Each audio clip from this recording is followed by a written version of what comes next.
ناظرین، آپ سے ہم نے وعدہ کیا تھا کہ آپ لوگوں کے سامنے قرآن کی ایک آیت جس میں اللہ رب العالمین نے یہ دعویٰ کیا ہے کہ اللہ ہی رب ہے، اس کے سوا کوئی معبود برحق نہیں، ایک دعویٰ 10 دلیل۔ میں نے آیت نمبر آپ کو بتا ہی دیا تھا کہ سورہ بقرہ کی آیت نمبر 255 آیت الکرسی ہے۔ اگر آپ اس آیت کو پڑھیں گے تو انشاءاللہ آپ ان لوگوں کو صحیح طریقے سے جواب دے پائیں گے جو کہ اللہ کے بارے میں آپ سے سوال کرتے ہیں۔ کئی لوگوں نے مجھ سے بھی اور میرے کئی احباب سے سوال کیا، جو ایسے لوگ ہیں جو مذاہب کے بارے میں اچھے سے جانکاری حاصل رکھے ہوئے ہیں، جن کے پاس اپنے مذہب کے ساتھ ساتھ دیگر مذاہب کی بھی تعلیم ہے، اچھے خاصی نالج ہے۔ وہ لوگ جو ہے اسلام کے بارے میں یا تو اس کو نیچا دکھانے کی وجہ سے یا آپ کو نیچا دکھانے کی وجہ سے آپ سے سوال کرتے ہیں، لیکن اگر ہم کو حقیقت میں اس طریقے سے جواب معلوم ہوگا جس طریقے سے اللہ رب العالمین نے قرآن حکیم میں بتایا ہے، تو ہم انشاءاللہ ان لوگوں کی زبان کو بند کر سکتے ہیں۔ کئی ایجوکیٹڈ لوگ، خاص طور سے بڑے اچھے بزنس مین یا آفیسر لائن کے جو لوگ ہوتے ہیں، ان سے ہم نے یہی جواب دیا ہے، تو الحمدللہ ان کا ذہن صاف ہوا۔ تو آج میں وہ آیت آپ کے سامنے لے کر ہوا ہوں۔ اللہ کا دعویٰ ہے، ایک دعویٰ رب ہونے کا اور اس کے 10 دلائل ہے، جو کہ کسی بھی مذہب میں کسی بھی شخص نے اپنے رب کے بارے میں نہیں دیے ہیں، کیونکہ دنیا میں لوگ الگ الگ مذاہب کو مانتے ہیں، الگ الگ نظریات کو فالو کرتے ہیں۔ ہمارا نظریہ ہے کہ اللہ رب العالمین جو ہے وہ پوری دنیا کا مالک ہے، رب ہے، پالنے والا ہے، پالنہار ہے، تھامنے والا ہے، تھامے ہوئے ہے، وہ ہمیشہ سے ہے اور ہمیشہ رہے گا۔ لوگ یہ کہتے ہیں کہ ہمارے جو ایشور ہیں، ہمارے جو بھگوان ہیں، وہ فلاں جگہ پیدا ہوئے، وہ فلاں کے بیٹے تھے، اس کے ایسے ہاتھ تھے، اس کی شیپ یہ ہے، اس کی شکل یہ ہے، اس کی صورت اس طرح ہے، وہ پانی برسانے والا ہے، وہ سورج کو اگانے والا ہے، وہ مال دینے والا ہے۔ مطلب الگ الگ تقسیم کیے ہوئے ہیں۔ یہاں ایسا نہیں ہے۔ اللہ نے خود دعویٰ کیا ہے کہ میں اللہ ہوں اور میں ہی سب کچھ کرنے والا ہوں۔ یہ اللہ رب العالمین کا دعویٰ ہے۔ دعویٰ اللہ نے کیا، اللہ لا الہ الا ہو، اللہ۔ اب کون ہے اللہ؟ لا الہ، نہیں ہے کوئی معبود برحق الا ہو، سوائے اس کے، یعنی کہ اللہ کے سوا کوئی معبود برحق نہیں ہے۔ اب اگر کوئی شخص یہ کہتا ہے کہ معبود برحق ہیں تو دلیل پیش کریں۔ اللہ نے دلیل دی ہے قرآن کی اس آیت میں۔ سب سے پہلی دلیل ہے، اللہ رب العالمین نے فرما دیا الحی، وہ ہر حال میں زندہ ہے، زندہ تھا، زندہ ہے اور زندہ رہے گا۔ ہم جو ہمارے سامنے والا ہے اس سے یہ سوال کر سکتے ہیں، آپ اپنے رب کے بارے میں بتائیں، کیا وہ زندہ ہے؟ اس نے کس کتاب میں یہ دعویٰ کیا ہے کہ میں زندہ ہوں؟ جو آپ کا معبود ہے، جس کی آپ پرستش یا پوجا کرتے ہیں، جس کو آپ مانتے ہیں، اس نے کس کتاب میں دعویٰ کیا ہے کہ میں زندہ ہوں، میں ہر حال میں زندہ ہوں، میں ہمیشہ سے تھا اور ہمیشہ رہوں گا؟ قرآن میں یہ دعویٰ ہے۔ ٹھیک ہے، دوسری چیز، دوسری جو دلیل ہے القیوم، اللہ رب العالمین تھامنے والا ہے، سب کو تھامنے والا ہے اللہ رب العالمین۔ ایسا کوئی نہیں ہے جس کو اللہ نے تھاما نہیں ہے، یعنی کہ یہ جو پورا نظام کائنات ہے نا، اس کو چلانے والا اللہ رب العالمین ہے۔ کوئی بھی نظام یا کوئی بھی سسٹم اگر چلانا ہے تو وہ ایسے ہی نہیں چل جاتا ہے، بلکہ اس کو چلانے کے پیچھے کوئی نہ کوئی تو ہوتا ہی ہے۔ مثال کے طور پر ہم ایک سنستھا یا ایک ادارہ کوئی بھی ہم چلاتے ہیں تو اس کو چلانے والے لوگ ہوتے ہیں۔ اسی طریقے سے اگر کوئی مشین بھی ہے تو اس مشین کو بھی چلانے کے لیے کچھ لوگوں کی ضرورت پڑتی ہے۔ اللہ رب العالمین کا یہ نظام ہے تو اس کو چلانے والا بھی اللہ ہے۔ کہ ہم لوگوں کو کئی اور چیزوں کی بھی ضرورت ہوتی ہے۔ آپ اس میں آگے دیکھ سکتے ہیں اللہ کی تیسری کوالٹی، تیسری دلیل جو ہے وہ ہے، پہلی دلیل الحی، دوسری دلیل القیوم۔ آپ اس کی تفاسیر کے اندر دیکھ سکتے ہیں، مختلف تفسیریں آپ پڑھتے ہوں گے، ان میں آپ دیکھ سکتے ہیں۔ تیسری جو دلیل ہے اللہ کی طرف سے، لا تأخذه سنة، یعنی کہ پورے اگر آیت پڑھیں گے لا تأخذه سنة ولا نوم، یہاں دو ہیں، ایک ہے سنہ، دوسرا ہے نوم، یعنی کہ اس کو اونگ نہیں آتی ہے۔ اونگ ایک ہوتا ہے نیند آنا، ایک ہوتا ہے اونگ، پلک تک نہیں جھپکتی ہے اس کی۔ ہم لوگوں کو اونگ آتی ہے نا، ہلکے ہلکے پلکیں جھپکنی شروع ہوتی ہیں، اونگ آ جاتی ہے۔ اللہ کی کوالٹی یہ ہے کہ اس کو اونگ نہیں آتی۔ دوسرے لوگ آ کر کے یہ بولتے ہیں ہم اپنے ایشور کو، ہم اپنے بھگوان کو ابھی سلا رہے ہیں، یہ سونے کا ٹائم ہو گیا، اس کا اچھے سے بیڈ شیٹ لگائیں گے، وہاں لے جا کے سلاتے ہیں۔ اسی طریقے سے بہت سارے لوگ لائٹیں بند کر دیتے ہیں کہ ہاں ابھی ہمارے بھگوان کو پوجا کا سمے نہیں ہے، اب ہم جو ہے اس کو سلا دیتے ہیں۔ اللہ ایسے نہیں ہے، وہ ہر حال میں ہر وقت ہمیں دیکھتے ہیں، ہمارے بارے میں پوری نالج، پوری کائنات کے بارے میں ایک سمے میں، ایک وقت میں اللہ کو جانکاری ہے، اس کو اونگ نہیں آتی ہے۔ تیسری دلیل اللہ کی، آپ کا جو ایشور ہے، آپ کا جو اللہ ہے، آپ کا جو بھگوان ہے، آپ کا جو خدا ہے، جس کو بھی آپ مانتے ہیں، آپ اس کے دلائل پیش کریں کہ ہمارے بھگوان کو، ہمارے ایشور کو، ہمارے خدا کو نیند نہیں آتی ہے۔ اگر اس کو نیند نہیں آتی ہے تو آپ کیوں سلاتے ہیں؟ اگر وہ خدا ہے تو کیا خدا سو سکتا ہے؟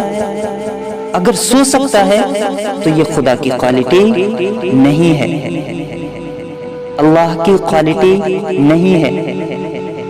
چوتھی چیز ہے ولا نوم، اس کو نیند بھی نہیں آتی ہے، نہ اونگ آتی ہے نہ اس کو نیند آتی ہے، یعنی کہ اس کو حاجت ہی نہیں ہے اس چیز کی۔ کئی لوگ یہ کہتے ہیں کہ اللہ رب العالمین کو انسانوں کی جو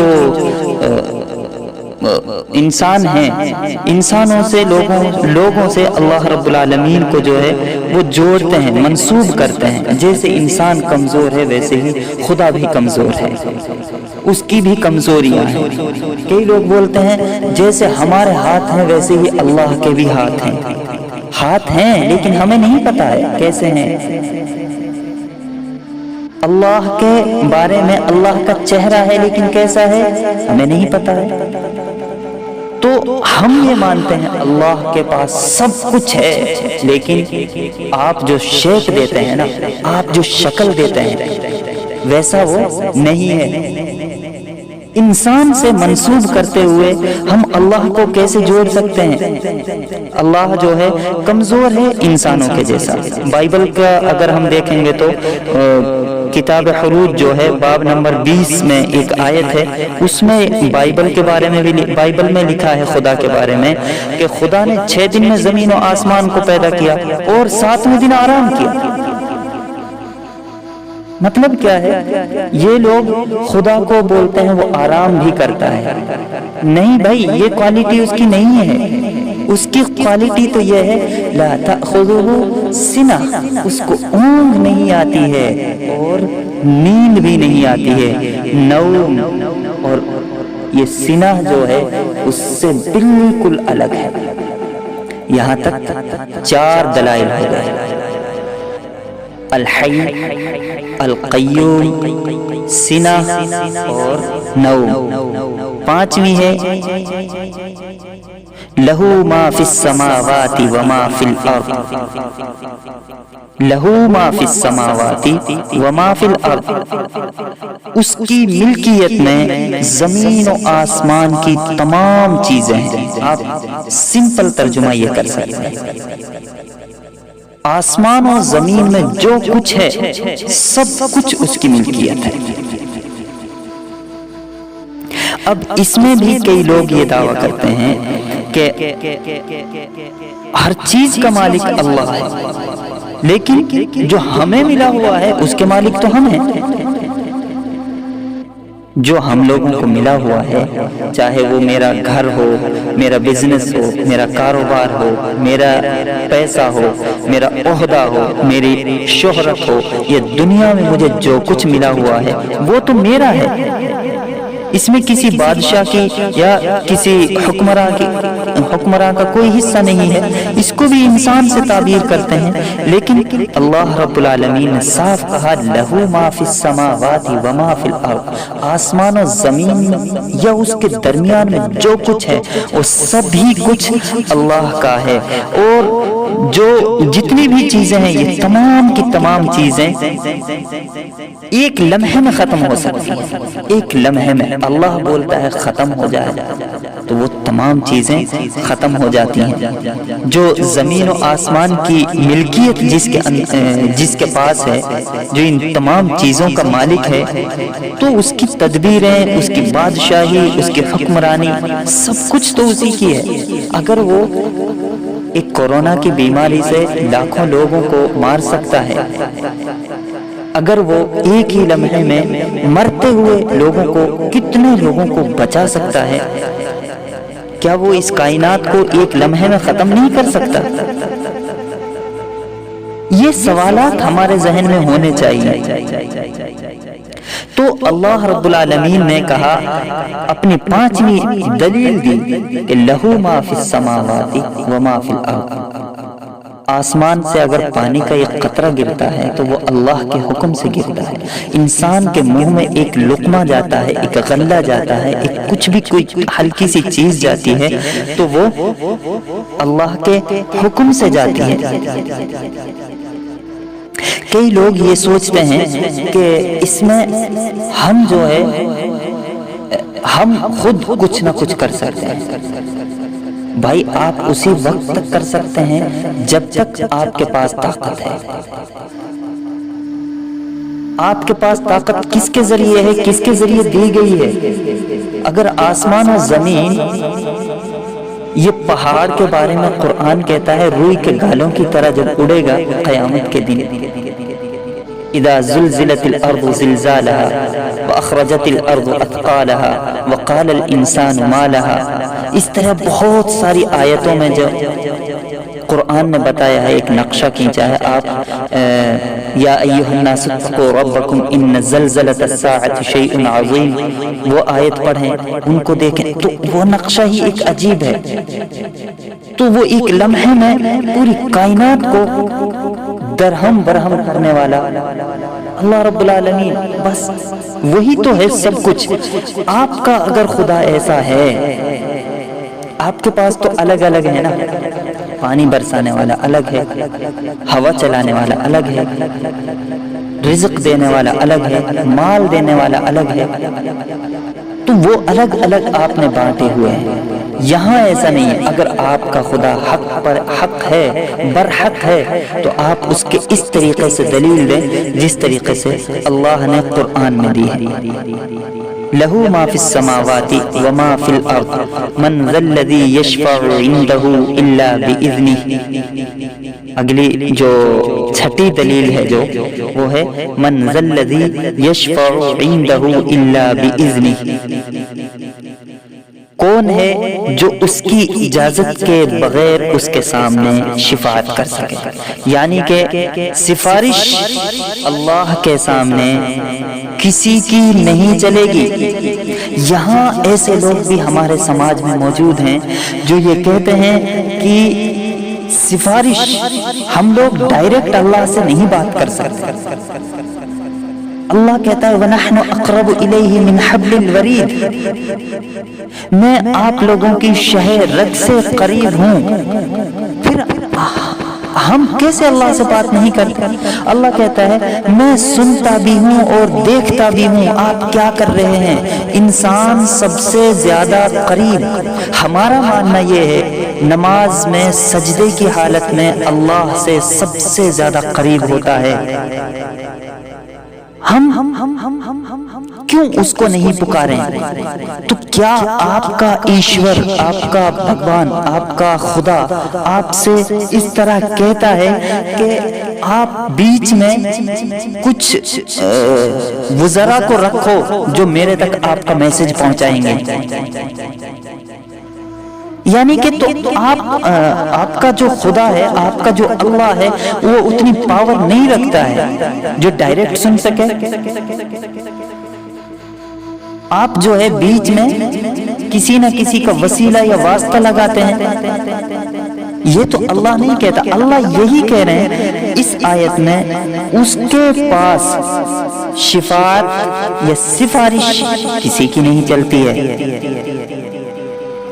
من ذا الذی یشفع عندہ الا باذنہ، سوائے اس کے جس کو کہ وہ اس کی اجازت دے دیں۔ اللہ نے جو ہے اجازت جس کو بھی دی ہے یا جس کو اللہ رب العالمین اجازت دیں گے، اللہ اجازت جس کو بھی دینے والا ہے، بس وہی لوگ اللہ سے سفارش کر پائیں گے، وہی اللہ سے ایک دوسرے کی شفاعت کر پائیں گے۔ تو یہاں پر ان تمام لوگوں کی باتوں کا، ان کے خیالات کا جو ہے ابطال ہوتا ہے، یعنی باطل ہو جاتے ہیں ان کے خیالات یا ان کے گمان جو ہے کہ فرشتے یا بزرگ انسان یا اولیاء اللہ یا یہ جو ہمارے بیچ میں ہمارے سامنے جو مورتیاں رکھی ہیں، چاہے لیٹی شکل میں ہوں یا کھڑی شکل میں ہوں، یہ تمام کی تمام جو ہیں ہماری باتوں کو سنتی ہیں اور اللہ تک پہنچاتی ہیں۔ ایسا کچھ نہیں ہے، اللہ نے یہاں سب کا انکار کیا ہے۔ اللہ ڈائریکٹ سنتے ہیں، اللہ رب العالمین ڈائریکٹ سننے والا ہے۔ تو ان تمام لوگوں کا یہاں پر انکار ہوتا ہے جو یہ کہتے ہیں کہ ہاں اللہ کے علاوہ بہت سارے ہیں جن کو ہم اللہ کے پاس اپنی بات پہنچانے کا وسیلہ بنا سکتے ہیں۔ اگلی جو دلیل ہے وہ ہے یعلم ما بین ایدیہم وما خلفہم، اور وہ جانتا ہے جو اس کے سامنے ہے اور جو اس کے پیچھے ہے، یعنی کہ آگے مستقبل میں، فیوچر میں جو کچھ ہونے والا ہے وہ اس کو بھی جانتا ہے، اور جو پاسٹ میں ہو چکا ہے وہ اس کو بھی جانتا ہے۔ کیا آپ کے خدا ایسے ہیں جو فیوچر کو جانتے ہیں، یا آپ کے خدا ایسے ہیں جو پاسٹ میں جو کچھ بھی ہوا ہے اس کو جانتے ہیں؟ قرآن کی کتنی آیات ایسی ہیں جو پہلے جو ہو چکا، فلاں قوم میں، بنی اسرائیل میں ایسا ہوا، آدم علیہ السلام کے دور میں ایسا ہوا، اللہ نے اس طریقے سے آدم علیہ السلام کو پیدا کیا۔ سائنٹیفک طور پر اگر آپ کی کتاب میں لکھا ہے تو سمجھائیں۔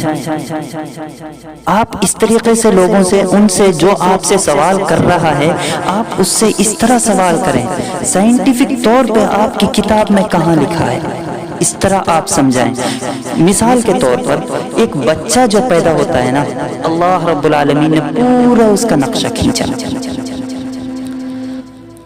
اگر آپ لوگ دیکھنا چاہیں تو قرآن کی صاف آیتیں ہیں جن میں اللہ رب العالمین نے صاف طور سے بتا دیا کہ بچہ جو ہوتا ہے ایک بچہ، چھوٹا سا بچہ جب پیدا ہوتا ہے تو وہ کس طریقے سے پیدا ہوتا ہے؟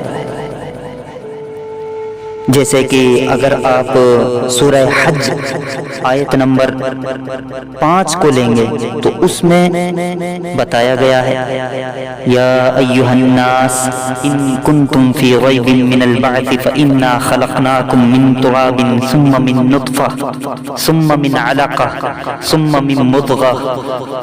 من مضغۃ مخلقہ وغیر مخلقۃ لنبین لکم ونقر فی الارحام ما نشاء الى اجل مسمى ثم نخرجکم طفلا۔ دیکھیے اللہ رب العالمین کس طریقے سے ایک انسان کے نشو نما کا نقشہ کھینچتے ہیں۔ لاسٹ میں بولتے ہیں ثم لتبلغوا اشدکم۔ ایک دوسری آیت اگر آپ پڑھیں ثم خلقنا النطفة علقة فخلقنا العلقة مضغة فخلقنا المضغة عظاما فكسونا العظام لحما۔ مطلب کیا ہے؟ اللہ رب العالمین نے اتنے خوبصورت انداز میں یہ نقشہ کھینچا ہے انسان کی پیدائش کا، لیکن ہم لوگ جو ہے وہ سمجھتے نہیں ہیں، قرآن کی ان آیتوں کو سمجھتے ہیں تو لوگوں کو سمجھاتے نہیں ہیں۔ یہ دوسری آیت جو ہے وہ سورہ مومنون میں ہے، آیت نمبر 14 میں، آپ وہ بھی پڑھ سکتے ہیں۔ اسی طریقے سے اگر آپ لوگ سائنٹیفک طور پہ لوگوں کو اور جواب دینا چاہیں تو اللہ جانتے ہیں، قرآن میں بتایا بھی ہے کیا ہونے والا ہے آنے والے سمے میں۔ اللہ رب العالمین نے سورہ فاطر کی ایک آیت میں کہا الم تر ان اللہ انزل من السماء ماء فاخرجنا به ثمرات مختلفا الوانها۔ پوری آیت اگر آپ پڑھیں تو لاسٹ میں جا کے ہم کو ملتا ہے انما یخشى اللہ من عباده العلماء ان اللہ عزیز غفور۔ یہ آیت سورہ فاطر کی آیت نمبر 28 ہم پڑھیں، 27 پڑھیں، اتنے زیادہ سائنسی طور پر جس سے ہم دنیا کو سمجھا سکتے ہیں کہ قرآن کیا ہے، اسلام کیا ہے۔ اللہ وہی تو ہمیں بتانے کی کوشش کر رہے ہیں یعلم ما بین ایدیہم وما خلفہم۔ اللہ وہ ہے جو اس کو بھی جانتا ہے جو پہلے ہو چکا، اور اللہ وہ ہے جو اس کو بھی جانتا ہے جو ہو رہا ہے۔ اللہ وہ ہے جو اس کو بھی جانتا ہے آنے والے وقت میں جو ہونے والا ہے۔ اور ایک اور چیز جو یہاں تک اگر ہم دیکھیں گے تو 7 دلائل ہو چکے ہیں۔ الحی 1، القیوم 2، سنہ 3، نو 4، لہو ما فی السماوات وما فی الارض 5، من ذا الذی یشفع 6، یعلم ما بین ایدیہم وما خلفہم 7۔ 8واں ہے ولا یحیطون بشیء من علمہ، اور اس کے علم کا کوئی احاطہ نہیں کر سکتا الا بما شاء، مگر جتنا وہ چاہے۔ اس کا جو علم ہے اس کا کوئی احاطہ کر ہی نہیں سکتا، لیکن وہ جس کو جتنا دینا چاہے صرف اتنا ہو سکتا ہے۔ اس آیت سے یہ ثابت ہوتا ہے کہ لوگ کہتے ہیں نا کہ فلاں آدمی کو، فلاں انسان کو پوری دنیا کا علم ہے، پورے کائنات کا علم ہے، وہ تو عالم الغیب ہے۔ بھائی عالم الغیب صرف اور صرف اللہ رب العالمین کی ذات ہے۔ سورہ جن میں اللہ نے صاف کہا عالم الغیب فلا یظہر علی غیبہ احدا الا من ارتضی من رسول۔ اسلام میں عالم الغیب کا تصور صرف اور صرف اللہ کے لیے کیا جاتا ہے۔ یہ جو 8ویں دلیل ہے اللہ کی، پچھلی جو دلیل ہے اس میں من ذا الذی یشفع میں آپ یہ کہہ سکتے ہیں کچھ لوگوں کو اللہ نے شفاعت کی اجازت دی، وہاں لوگ کچھ محدود تھے، یہاں اور بھی اللہ نے وسعت کر دی کہ اس کے علم میں جب کوئی حصے دار ہو ہی نہیں سکتا سمجھنے کی کوشش کریں. اس کے علم کا احاطہ جب کوئی کر ہی نہیں سکتا، صرف اتنا سا. اب آج کل سائنٹسٹ بولتے ہیں نا، انسان نے اپنے دماغ کا 0.25 جو ہے ابھی استعمال کیا ہے میکسیمم. ابھی تو 1% مطلب 5% 10% کسی نے استعمال ہی نہیں کیا ہے. اگر وہ یوز کر لیں، اللہ کا علم کتنا بڑا ہے، کتنا زیادہ ہے. لوگ تو وہ تصور ہی نہیں کر سکتے، امیجن نہیں کر سکتے. رسول اللہ صلی اللہ علیہ وسلم کو اتنا علم ملا جتنا اللہ نے دیا، الا بما شاء. دوسرے انبیاء اکرام علیہ السلام کو اللہ نے اتنا علم دیا، الا بما شاء. اگر آپ کے خدا کو اتنا علم ہے تو ان کی کتاب سے دلائل کے ساتھ پیش کریں. یہاں پر بہت سارے وہ لوگ نظام کائنات کا جو مطالعہ کرنے والے ہیں وہ لوگ بھی اس چیز کو سمجھتے ہیں. یعنی بہت سارے لوگ ایسے ہیں جو یہ مانتے ہیں کہ جن ہیں، فرشتے ہیں، دوسری مخلوقات ہیں، اولیاء اللہ ہیں، انبیاء اکرام علیہ السلام ہیں. ان لوگوں کو اللہ نے اسپیشلی وہ علم دیا ہے. یعنی اللہ نے، ہم مانتے ہیں قرآن کہتا ہے صرف اتنا علم جتنا اللہ نے دیا، اس سے زیادہ نہیں. عالم الغیب وہ لوگ نہیں ہیں، کوئی نہیں ہے دنیا میں سوائے اللہ کے. اللہ نے صاف کہا عالم الغیب فلا یظہر علی غیبہ احدا. یہ 8 دلائل ہو گئے. اب 9واں جو ہے وسع کرسیہ السماوات والارض. وسع کرسیہ السماوات والارض، یہ ہے 9ویں دلیل جو اللہ نے اپنے رب ہونے کی دلیل دی ہے. اس کی کرسی کی وسعت نے زمین و آسمان کو گھیر رکھا ہے. اب جو ہے یہاں کئی لوگ یہ بولتے ہیں، اور یہ سوال آپ سے ضرور ہوگا، مطلب یہ ہے کہ آپ کا ایشور، آپ کا اللہ، وہ بھی کرسی کا استعمال کرتا ہے. مطلب یہ ہے آسمان اور زمین کے ہی بیچ میں آپ کا خدا رہتا ہے. کرسی پر الرحمن علی العرش استوى، رحمان، لوگ آیت بھی پیش کریں گے آپ کے سامنے، رحمان عرش پر مستوی ہے. لوگ یہ آپ سے کہیں گے تو آپ کا جواب کیا ہوگا؟ اصل میں یہاں جو لفظ کرسی استعمال ہوا ہے، صحیح سے سمجھ لیں، لفظ کرسی جو استعمال ہوا ہے یہ حکومت اور اقتدار کے لیے استعارہ کے طور پر بولا گیا لفظ ہے، نہ کہ ڈائریکٹلی ایسی کرسی جس کو ہم جس کرسی پر بیٹھتے ہیں، چیئر پر بیٹھتے ہیں، وہ مراد ہے. یہاں اس کرسی کا لفظ جو ہے عمومی طور پر حکومت اور اقتدار. آج بولتے ہیں نا بھائی، آج کل تو کرسی ان کے پاس ہے، حکومت ان کے پاس ہے، اس لیے ان کی چل رہی ہے. ارے بھائی، وہ پوری کرسی تھوڑی ہیں. وہ لوگ جو لوگ حکومت میں بیٹھے ہوئے ہیں ان کے لیے استعارے کے طور پر یہ لفظ استعمال کیا جاتا ہے. اردو زبان میں بھی اگر آپ دیکھیں گے تو اکثر کرسی کا لفظ بول کر حاکمانہ اختیارات مراد لیے جاتے ہیں. تو اس سے وسع کرسیہ السماوات، یہ کرسی سے مراد آپ یہ نہ سمجھے اللہ رب العالمین ایسی کرسی جن کرسیوں پر ہم بیٹھتے ہیں یہ مراد ہے. اگر ایسا ہے تو صرف قرآن کو، اگر قرآن کے نزول پر آپ نظر ڈالیں تو اللہ رب العالمین نے ایک آیت میں کہا ہے اِنَّا عَرَضْنَا الْأَمَانَةَ عَلَى السَّمَاوَاتِ وَالْأَرْضِ وَالْجِبَالِ فَأَبَيْنَ أَن يَحْمِلْنَهَا وَأَشْفَقْنَ مِنْهَا وَحَمَلَهَا الْإِنسَانُ إِنَّهُ كَانَ ظَلُومًا جَهُولًا. سورہ احزاب کی آیت نمبر 72. اللہ نے یہ جو امانت ہے نا اللہ کی طرف سے ملی ہوئی، اس کو پہاڑوں پر پیش کیا، آسمان و زمین پر پیش کیا، لیکن انہوں نے انکار کر دیا. لیکن انسان نے اس بوجھ کو اٹھا لیا. تو اگر آپ یہ دیکھنا چاہیں، مطلب یہاں آپ سوچیں اللہ نے جو ہے انسان کو یہ اپنی جو امانت ہے اللہ کی طرف سے صرف قرآن کے بارے میں جو کہا گیا وہ پیش کرنے چاہیے تو زمین و آسمان دونوں نے منع کر دیا.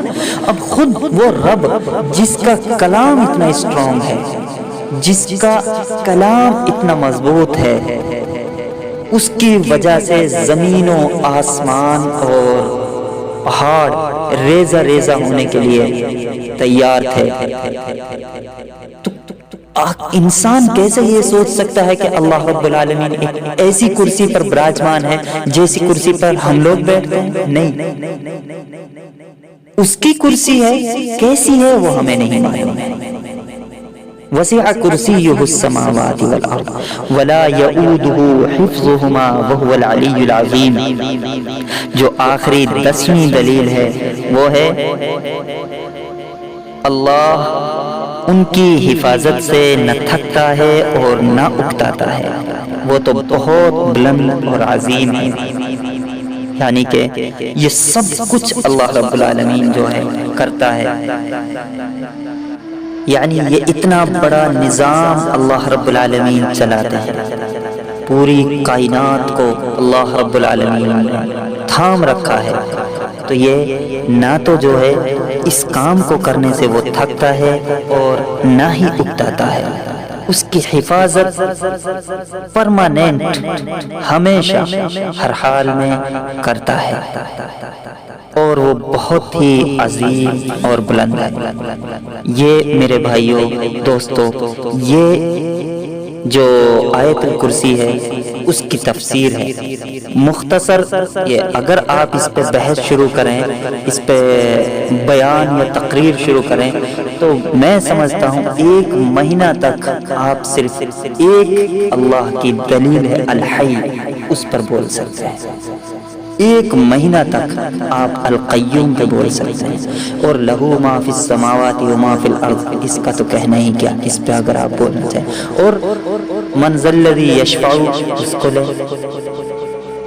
یہاں تک کہ کسی بھی اس پر لاسٹ کا جو وہو العلی العظیم، اس پر بھی اگر آپ بولنا چاہیں نا، اللہ کی کبریائی، اللہ کی بڑائی، اس پر بولنا چاہیں تو آپ مہینوں کیا سالوں تک بات کر سکتے ہیں۔ لیکن شرط یہ ہے کہ ہم سامنے والوں کو عقلی طور پر، منطقی طور پر سمجھانے کی کوشش کریں، ان کو بتانے کی کوشش کریں۔ ہو سکتا ہے لوگ آپ سے اختلاف کریں گے، ہو سکتا ہے لوگ آپ سے ناراض ہوں گے، لیکن جب آپ نے بیڑا اٹھایا ہی ہے العلماء ورثۃ الانبیاء، تو انبیاء کا اختلاف تو ہمیشہ ہوا ہے، تو کیا انبیاء کے جو پیروکار ہیں ان سے اختلافات لوگ نہیں کریں گے؟ کیا انبیاء کے وارثین کی زندگی عیش و عشرت کی زندگی گزر جائے گی؟ تو اس لیے جو ہے آزمائشیں، مشکلات، پریشانیاں، دکھ، یہاں تک کہ بندشیں اور قید خانے بھی آپ کے منتظر رہیں گے اگر آپ حق لوگوں کے سامنے بیان کریں گے۔ آپ کے اپنے آپ سے الگ ہو جائیں گے، اور یہ تجربات ہیں ہماری زندگی کے بھی۔ تو دوستو آج کے لیے اتنا ہی، انشاءاللہ کل پھر حاضر ہوں گے ایک نئی ویڈیو کے ساتھ۔ آپ سے گزارش ہے کہ آپ ہماری باتوں کو صحیح طریقے سے اچھے سے سمجھنے کی کوشش کریں۔ جو ہم کہنا چاہتے ہیں اگر اس میں کوئی کمی یا کوتاہی یا غلطی ہوئی ہے تو سب سے پہلے ہم اللہ سے معافی چاہتے ہوئے آپ حضرات سے اصلاح کی درخواست کرتے ہیں کہ ہماری اصلاح کریں۔ اللہ ہم سب کو عمل کی توفیق نصیب فرمائے۔ آخر دعوانا ان الحمدللہ رب العالمین۔ السلام علیکم ورحمۃ اللہ وبرکاتہ۔